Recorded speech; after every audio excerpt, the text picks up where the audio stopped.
এই 17 বছরে আমার জীবনের সমস্ত কিছু এই আওয়ামী সরকার কেড়ে নিয়েছে, ধ্বংস করে দিয়েছে।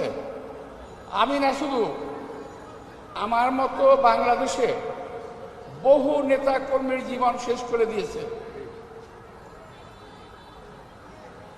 বহু নেতা কর্মী। আমি আজকে হয়তো আপনারা দেখলেন যে আল্লাহর রহমতে 17 বছরের পরিশ্রম, আল্লাহর রহমতে এই রায় আমরা অর্জন করেছি। এই 17 বছরে আমাদের বহু কর্মী নিহত হয়েছে, জেলখানায় মারা গেছে, বিনা চিকিৎসায় জেলে মারা গেছে। এই 17 বছরে বহু পরিবার ধ্বংস হয়ে গেছে, একইভাবে আমার পরিবার ধ্বংস হয়ে গেছে।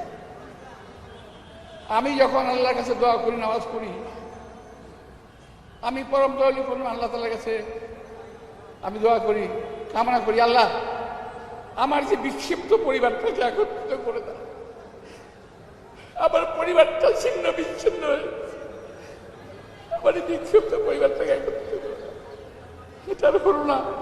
একটা ভাই মারা গেল আমেরিকাতে, একটা ভাই দীর্ঘদিন বাইরে আছে, আমি দীর্ঘদিন অসুস্থ অবস্থায় এই কোর্টের বারান্দায়, আপনারা দেখেছেন আমাকে বহুবার। আজকে এখানে যারা আছে সকলেই আমার মতো কম বেশি ভুক্তভোগী, কেউ কম কেউ বেশি।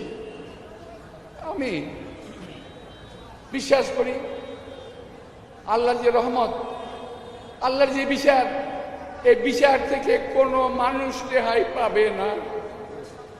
আল্লাহর রহমত যেমন আমাদের উপর বর্ষিত হয়েছে, তেমনি আল্লাহর বিচারও তাদের উপর বর্ষিত হবে।